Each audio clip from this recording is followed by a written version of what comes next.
যাতে করে মানুষ সময় জীবন এর তীব্র গতিশীলতা সময় যে মানুষের জীবনকে মাইনাস করে দিচ্ছে সেটা বুঝতে পারে। লক্ষ্য রাখুন, এক ব্যক্তি মারাত্মক স্বপ্ন দেখেছে, মারাত্মক স্বপ্ন দেখি দৌড়, ইমাম সাহেবের কাছে দৌড়ে চলে গিয়েছেন। ফজরের নামাজের পর ইমাম সাহেব বসে আছেন, সালাম দিলেন। সালাম দিয়ে বলছেন, ইমাম সাহেব এক মারাত্মক স্বপ্ন দেখেছি আমি। ইমাম সাহেব বলছেন, কি স্বপ্ন দেখেছ? তিনি বলছেন যে আমি স্বপ্নে দেখি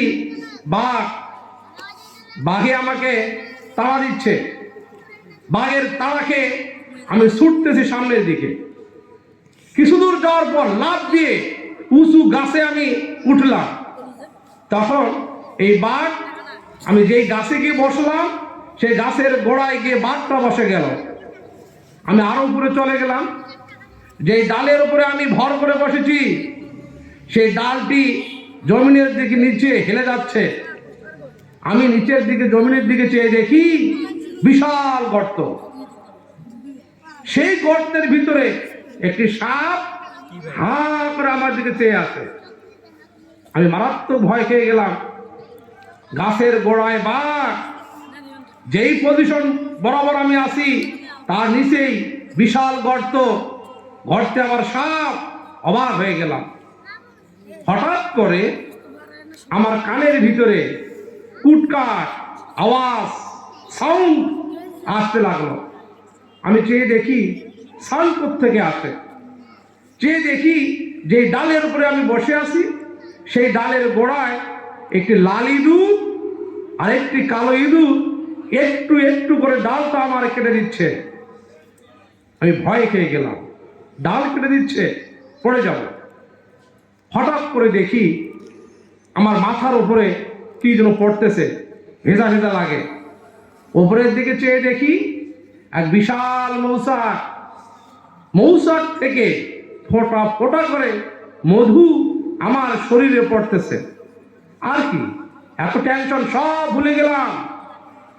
জিহ্বা বের করে মধু খেতে লাগলাম। মধু খাচ্ছি, ভুলে গেলাম বাঘ, ভুলে গেলাম বিশাল গর্ত, গর্তের ভিতরে সাপ, ডাল কেটে দিচ্ছে, পড়ে যাব, সব ভুলে গেলাম। হঠাৎ করে ঘুম ভেঙে গেল। ইমাম সাহেব একটু যদি ব্যাখ্যা বুঝাই দিতেন। ইমাম মুস্কি হাসলেন, বলছেন, ইটস রিয়েলিটি, এটা তো বাস্তব, বাস্তবতার সাথে তুমি সম্পৃক্ততা খুঁজে পেয়েছ। কি বাস্তবতা? এই যে তোমাকে বাঘে তাড়া করছিল, রূপো করতে বাঘ, এটি বাঘ নয়, মালাকুল মউত। প্রতি মুহূর্তে আজরাইল তোমাকে ধাওয়া দিচ্ছে, ছুটতেছ তুমি। যে ডালের উপরে তুমি ভর করে বসেছিলে, এটা তোমার জীবনের হায়াত রশি, সেই হায়াতের উপর ভর করেছিলে। লাল ইঁদুর আর কালো ইঁদুর। লাল ইঁদুর ছিল দিনের প্রতীক। প্রত্যেকটি দিন, প্রত্যেকটি রাত আপনার জীবনকে মাইনাস করে দিচ্ছে।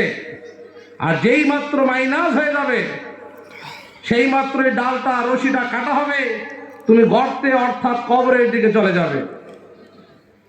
তিনি বলছেন, সবই বুঝলাম, মারাত্মক বাস্তবতা। কিন্তু এই যে মৌচাক, মধু, যেটা বলছো নাই, এই মৌচাক, মধু, তোমার প্রিয়তমা স্ত্রী, তোমার ছেলে মেয়ে, তোমার টাকা পয়সা, তোমার বাড়ি গাড়ি, তোমার ক্ষমতা, এসব কিছুর মোহে পড়ে পৃথিবীর মানুষ তার লাইফটা কেটে দিচ্ছে, মাইনাস হয়ে যাচ্ছে, কবরের মুখোমুখি হচ্ছে, সব ভুলে যাচ্ছে।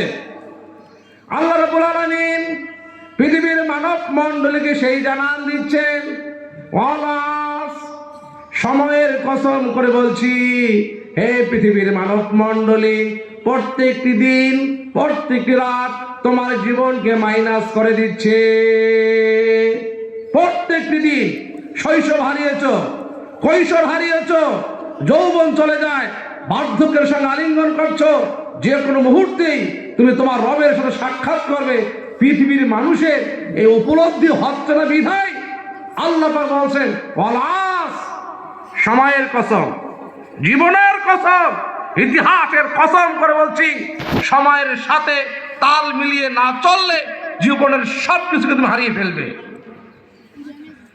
এরপর আল্লাহ পাক বললেন, যারা এই সময়ের গুরুত্ব দেয়নি, ইন্নাল ইনসান, নিশ্চয়ই ম্যানকাইন্ড লাফি খুস ইন এ গ্রেট লস, এই সমস্ত মানুষরা মারাত্মক ক্ষতির ভেতরে নিমজ্জিত।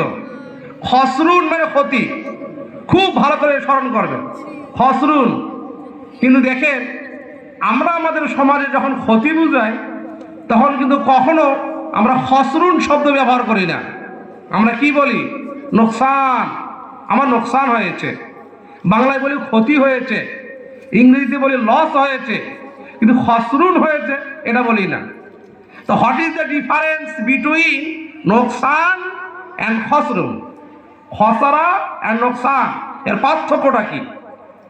লক্ষ্য করুন, আমাদের ভেতর থেকে কেউ বিজনেস করতে যাচ্ছে, বিজনেস করতে গিয়ে 5 লক্ষ টাকা পুঁজি ইনভেস্ট করেছে। 1 বছর অতিবাহিত হয়ে যায়, বছর শেষে হিসাব ক্যালকুলেট করে যাচ্ছে, হিসাব ক্যালকুলেট করে দেখলো এই যে 5 লক্ষ টাকা পুঁজি কাজে লাগিয়েছে, 5 লক্ষ 5 লাখে রয়েছে, 1 টাকা বৃদ্ধি পায়নি, 1 টাকা কমও হয়নি। এটাকে কি বলবেন? লাভ হয়েছে না লস হয়েছে? যদি সারা জীবন 5 লক্ষই থাকে, ছেলে মেয়ের লেখাপড়া হবে, পরিবার পরিজন চলবে, তার মানে কি? এটাকে বাংলায় বলা হবে ক্ষতি হয়েছে, ইংরেজিতে বলা হবে লস হয়েছে, আরবিতে বলা হবে নোকসান হয়েছে, কিন্তু খসরা হয়েছে এটা বলা যাবে না। তো খসরা কি? এই যে 5 লক্ষ টাকার পুঁজি ইনভেস্ট করা হয়েছে, লাভ তো হয় নাই, 5 লক্ষ টাকার 1 টাকাও নেই, আমও গেছে, সালাও গেছে, শতভাগ গেছে, এর নাম খসরা। আল্লাহ রাব্বুল আলামিন বলছেন, অলাস, আমি সময়ের নামে কসম করে বলছি, ইন্নাল ইনসানা লাফি খুস, নিঃসন্দেহে পৃথিবীর মানব মণ্ডলীর জীবনের 16 আনায় মিথ্যে হয়ে গিয়েছে, ক্ষতিগ্রস্ত হয়ে গিয়েছে, সব গেছে, 1 আনাও নেই। এরপরে আল্লাহ পাক বলছেন, ইল্লাল্লাযিনা আমানু, অ্যাকসেপ্ট দ্য বিলিভার্স, কিন্তু মনে রাখবেন, যারা বিশ্বাসী ঈমানদার তারা ছাড়া তারা নয়। হাদিস শরীফের ভেতরে এসেছে, নবীজিকে জিজ্ঞেস করা হলো, হে আল্লাহ রাসূল, আখবিরনি আনিল ঈমান, ইনফর্ম মি অ্যাবাউট ঈমান, আমাকে ঈমান সম্পর্কে জানিয়ে দেন। হে রাসূল, দ্বীনের দাওয়াত ছড়াচ্ছ, মরুভূমির পর মরুভূমি পাড়ি দিচ্ছ, যেই তাওহীদে দাওয়াত ছড়াচ্ছ, সেই তাওহীদ এর সংজ্ঞা, ঈমানের সংজ্ঞা আমি জিবরাইল, আমাকে আগে বুঝাও, তারপরে দাওয়াত দাও। যেই মাত্র প্রশ্ন করা হলো,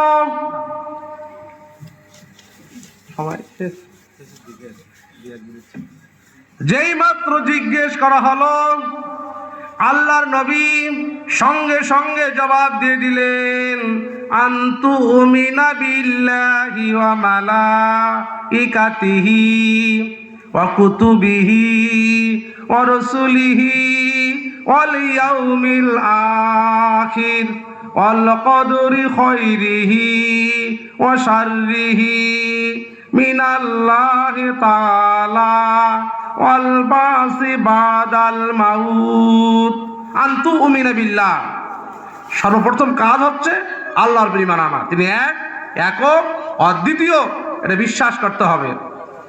রাসূলদের উপর ঈমান আনা, আমি যত কিতাব পাঠিয়েছি ওই সমস্ত কিতাবের উপর ঈমান আনা। এই জীবন ফুরিয়ে যাবে, পরকালের মুখোমুখি হব, জবাবদিহিতার মুখোমুখি হব, এটা বিশ্বাস করা। এমনি ভাবে ভাগ্যের ভালো এবং মন্দ, ভাগ্যের বিড়ম্বনা, এগুলোকে বিশ্বাস করা। এমনি ভাবে আল্লাহ রসুল ঈমান বিল্লাহর পরিচয় দিয়ে দিলেন। আর এই ঈমান যারা এনেছে তাদের জীবন ক্ষতিগ্রস্ত নয়। এরপরে তৃতীয় যে পয়েন্ট, সেটি হচ্ছে কি, ওয়া আমিলুস সালিহাত, যারা পৃথিবীতে পজিটিভ ওয়ার্ক করেছে, পজিটিভ গুড ওয়ার্ক। খুব লক্ষ্য করবেন, ওয়ার্ক মানে কি, কাজ। ফিজিক্সের ভাষায়, পদার্থ বিজ্ঞানের ভাষায় কাজ তিন প্রকার, খেয়াল রাখবেন। এই 2 থেকে 3 মিনিট সময় লাগবে আমার। তা কাজ কত প্রকার? 3 প্রকার। একটা হলো পজিটিভ ওয়ার্ক, মানে ভালো কাজ। একটা হলো নেগেটিভ ওয়ার্ক, মানে খারাপ কাজ। আর একটা হলো জিরো ওয়ার্ক, মানে শূন্য কাজ। জিরো কি?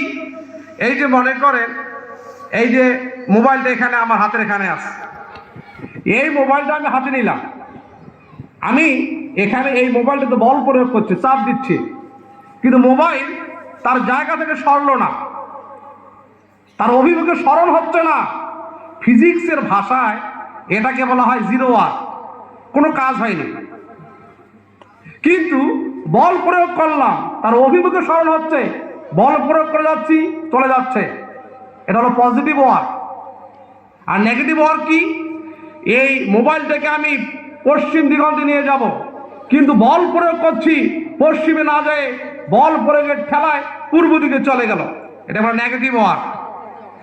তাহলে আল্লাহ পাক কি বললেন? ওয়া আমিলুস সালিহাত, যারা পজিটিভ ওয়ার্ক করেছেন। সেই পজিটিভ ওয়ার্কটা কি? আমাদের সমাজে সুদ চালু আছে, 1000 বছর ধরে ওলামায়ে কেরাম সুদের বিরুদ্ধে বল প্রয়োগ করে যাচ্ছে, সুদ দ্রবীত হলো না, পজিটিভ ওয়ার্ক হয়নি। সুদ যা ছিল তার থেকে সুদ যদি বেশি বৃদ্ধি পায়, নেগেটিভ ওয়ার্ক।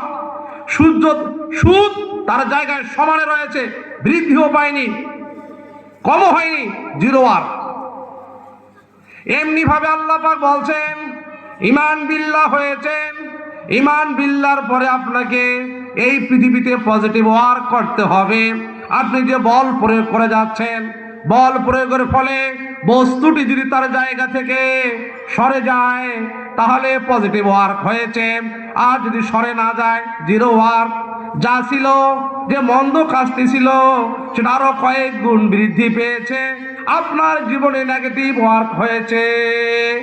তাহলে তাদের জীবন ক্ষতিগ্রস্ত নয়, ঈমান বিল্লাহ হয়েছে। এরপরেই যারা পজিটিভ ওয়ার্ক করেছে, আমলে সালে করেছে। চতুর্থ নম্বর যে পয়েন্ট, ওয়াতাওয়াসাউ বিস-সাবর, সাবরুন শব্দের অর্থ ধৈর্য। যারা ধৈর্যের পূর্ণাঙ্গ ডিটেলস, মূল কথা যেটি, সেটি হচ্ছে এই সফলতা আর বিফলতা সর্বদাই আল্লাহর উপরে ভরসা করেছে, ধৈর্য ধারণ করেছে, জীবনে কখনো পরাজয় বরণ করে নেই, সর্বদাই সবর করেছে, তাদের জীবন ক্ষতিগ্রস্ত নয়। এই সূরা থেকে যেটি আমরা সংক্ষিপ্ত পরিসরে যে তাফসীর জানলাম, সেটি হচ্ছে আল্লাহ পাক সময়ের কসম করেছেন। পাংচুয়ালিটির ব্যাপারে, সময় নিষ্ঠার ব্যাপারে আপনাকে আরো বেশি সজাগ হতে হবে। এরপরে বাকি 4টি কাজ যদি করতে পারি, তাহলেই আমাদের জীবন ক্ষতিগ্রস্ত নয়। আমি আপনাদের সবার জীবনের সুস্থতা কামনা করছি, মোরালিটি, পাংচুয়ালিটি এবং মাধুর্যপূর্ণ একটি জীবন কামনায় আমি এখানেই শেষ করছি। আসসালামু আলাইকুম ওয়া রাহমাতুল্লাহ।